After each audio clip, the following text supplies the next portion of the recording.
Smart advice, cutting-edge data and exclusive industry inputs on what's hot and what's not in India's real estate. Welcome everyone, let's get started. Why is Maharashtra Housing and Area Development Authority, that's MHADA, losing its focus on affordable homes for Mumbaikars? Instead, building premium apartments. There has to be a reason. We'll get to the bottom of it. Then, of course, we'll go ahead and call out some best property options in Mumbai for you to buy. 1.5 crores is the budget. Pune, mid-segment homes at 45 lakhs. Chennai, 55 lakhs. Prime properties, Bangalore, 20 to 35 lakhs. What's hot? And Noida at 70 lakhs.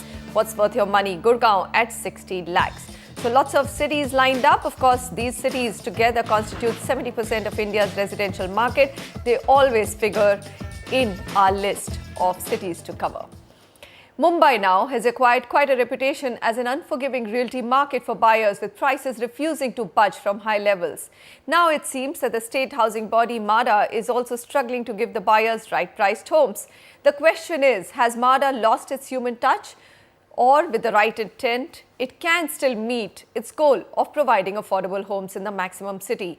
Nikhil Sivdas joins us with this report.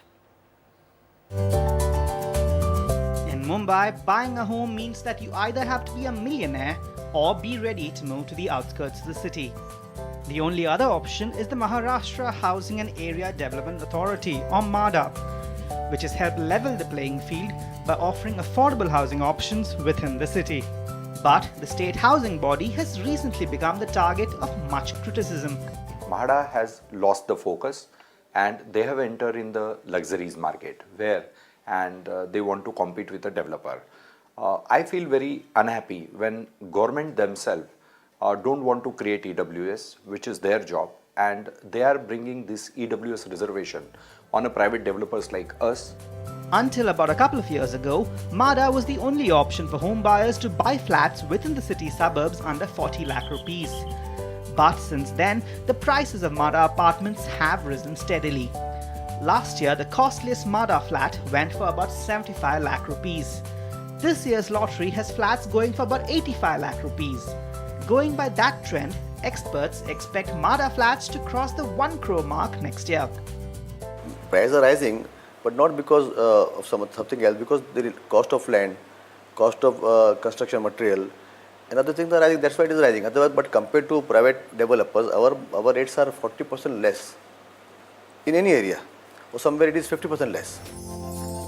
While MHADA flats are cheaper than those of private developers, the pool of people who can afford to purchase even these flats dips every time the prices increase. For instance, the number of applications for MHADA flats fell from 1.05 lakh applications in 2012 to just about 76,000 in 2013, the last time prices were increased.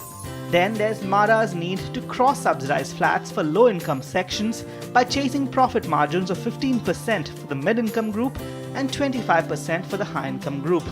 Making matters worse is the tough environment the realty sector is currently facing.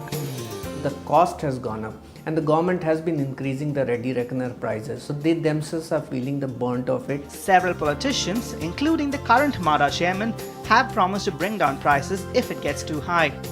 However, experts believe that the situation may be too much for MHADA to handle. It is really difficult for MHADA because if they are required to bid like a private developer and compete while acquiring the land, I don't think that MHADA will be able to cut down the cost or the pricing. The need to chase after profits while competing in a tough economic environment has put MHADA in a spot. The state agency is doing its best to provide low-cost housing, but a continued rise in prices may undermine MHADA's reputation as the guarantor for affordable housing in the city. From Mumbai, Nikhil Sivdas, NDTV. We have with us today a special guest, Yusuf Abrahani, chairman of MHADA, who has recently taken over the tall task of providing affordable homes to Mumbaikars. Sir, thank you very much for joining us.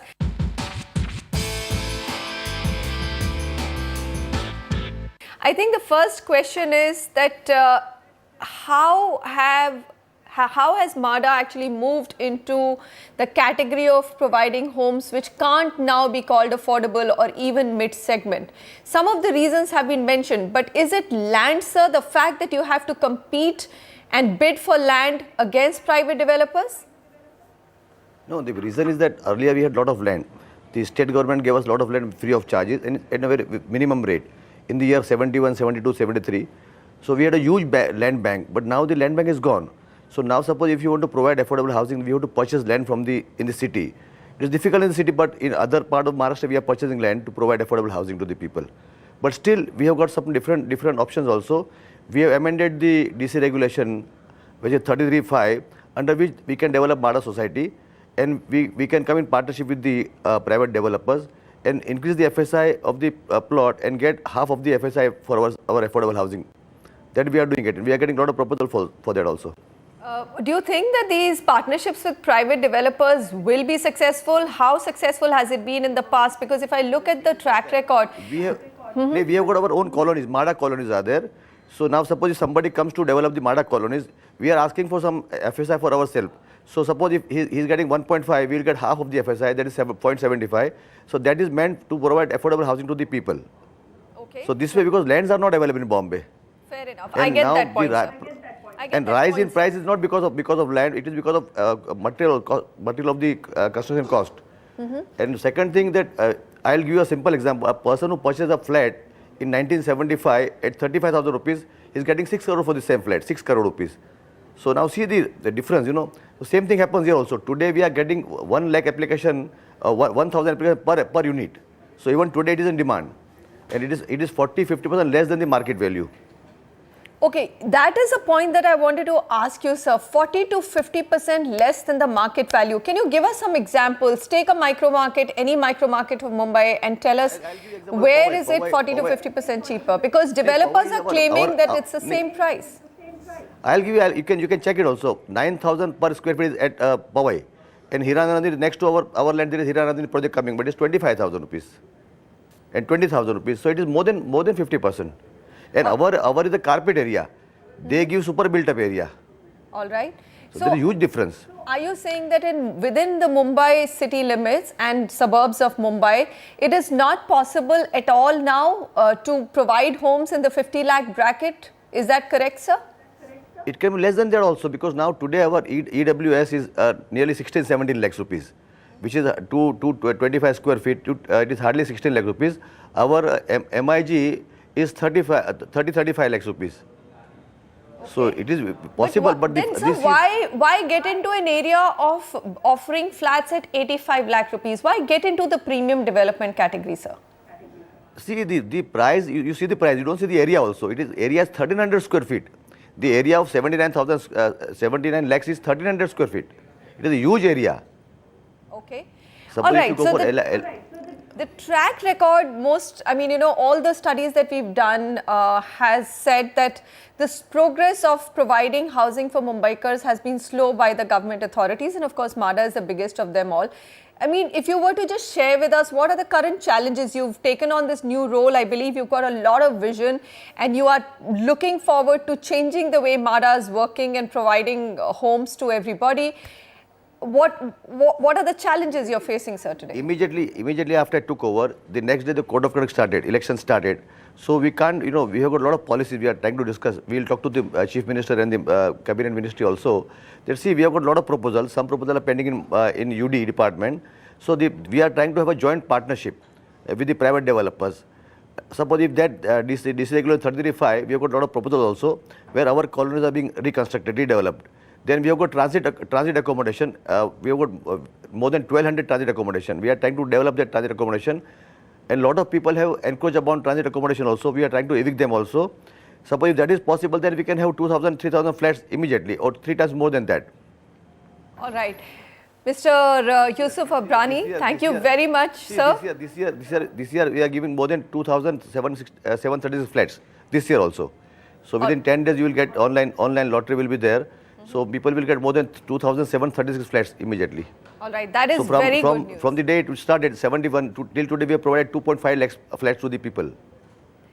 I know, sir, but there's just such a long waiting list for the affordable home category that I think you've got many years before we can fulfill that demand. But thank you very much, sir, for making the time. City of Bombay, but in Maharashtra we are doing a lot of good work. City of Bombay is difficult. Fair enough, sir. Thank you so much for making the time and coming here, sir.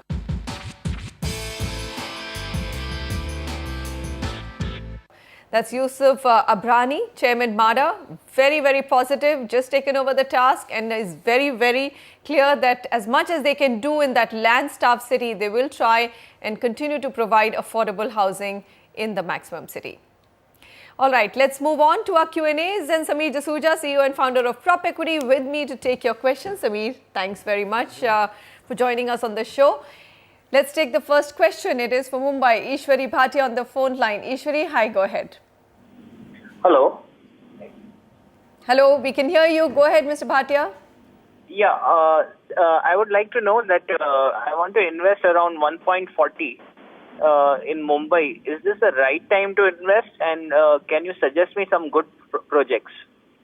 All right, 1.4. I mean, it's a decent budget for Mumbai. And whatever I'm hearing from the developers that we are speaking to, and we just spoke to MADA chairman, there is no land available in Mumbai city. So prices coming down is almost an impossibility, isn't it? Yeah, I think what has happened is that in all tier 1 cities, pricing is now totally dependent on demand and supply, you know, and wherever cities are throwing out a lot of supply, prices are correcting on their own. Absolutely. But Mumbai is one such city which everybody is aware of, that the demand is far outstrips the supply, especially of ready homes.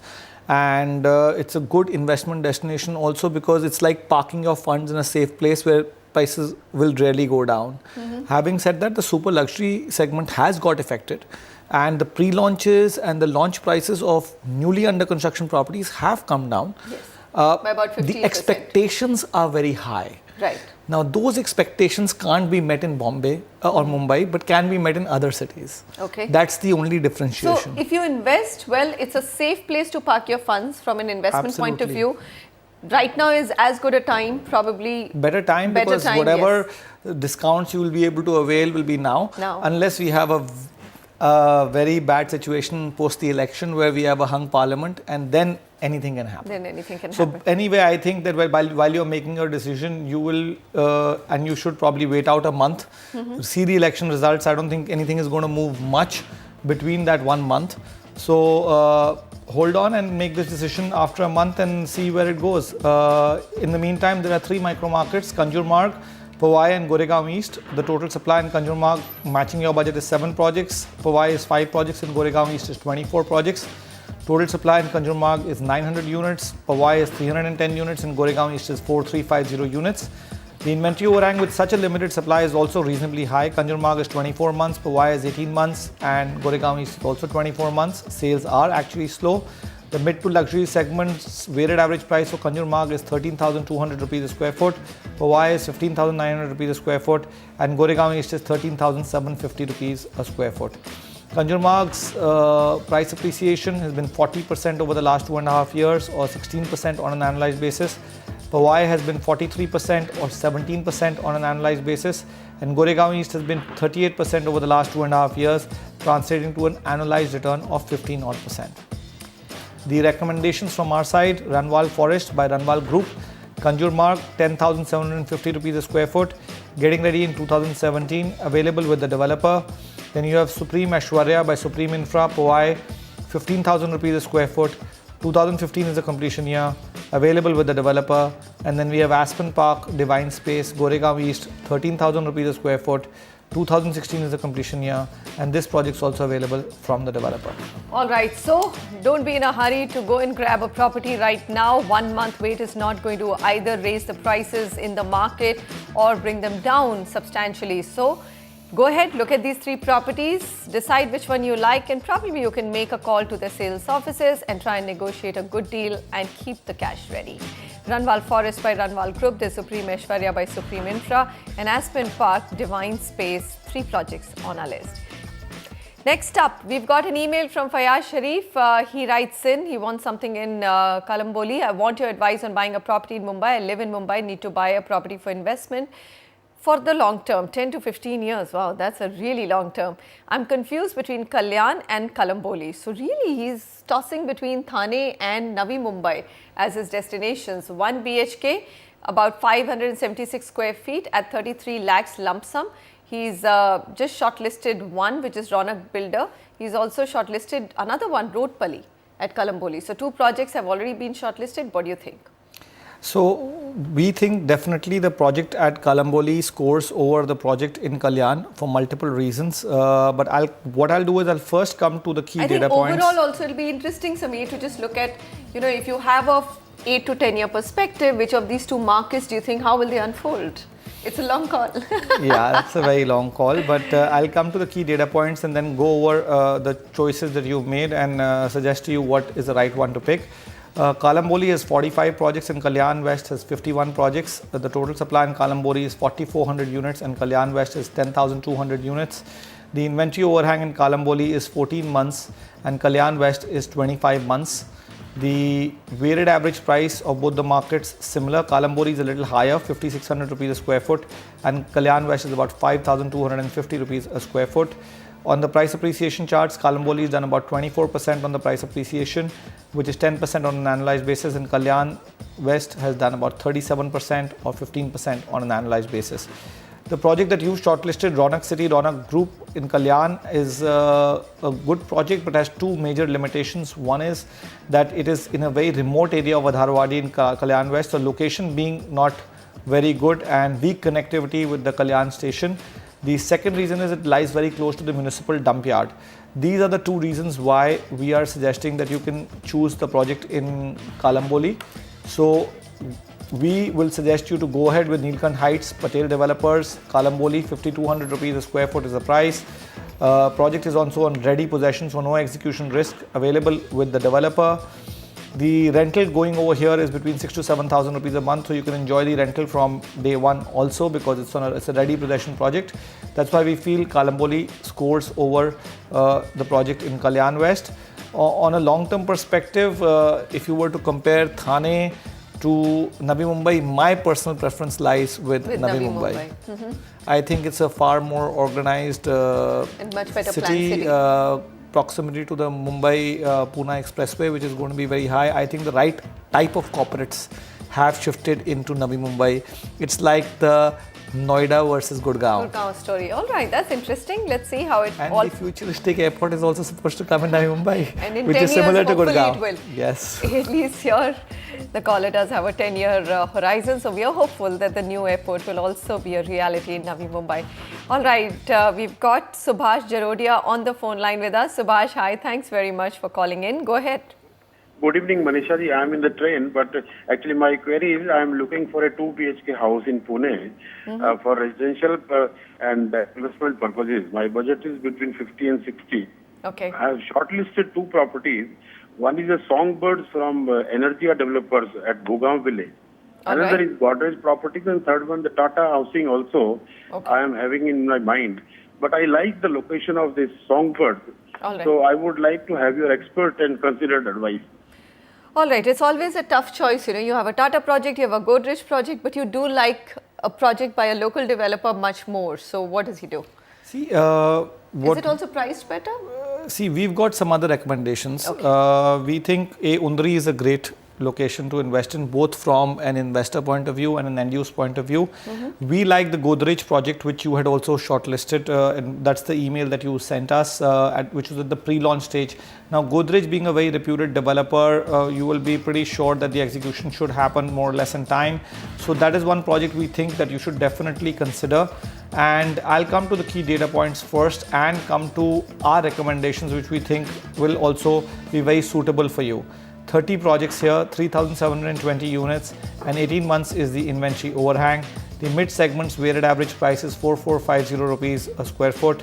23% on the price appreciation charts over the last 2.5 years has been the price appreciation of Undri, roughly about 11% on an annualized basis. Godrej Prana trading at 4,800 rupees a square foot gets the go ahead from our side. 2017 is the completion year and available with the developer. It is to be launched soon, so it's at a pre-launch stage. The 2 other projects that we think are good enough are Progressive Primero by Goel Ganga Development. Is a very reputed developer over there. 4,500 rupees a square foot is the price in Undri, 2016 being the completion year and available with the developer. And then we have Springtown 2 by Bhumi Promoters and Developers in Undri. This is 4,650 rupees a square foot, 2016 being the completion year, and this project is also available with the developer. So here's a quick summary. Undri Pune is what we're talking about. There's Progressive Primero Goel Ganga Development. That's the first project that we've added to your list of choices. And there's Springtown 2 by Bhumi Promoters and Developers. Budget 46 to 47 lakhs. We're going to take a quick break. On the other side is South India. Why, despite a falling demand in the old Mahabalipuram road, that's OMR in Chennai, it remains a popular destination for builders. That's a special report.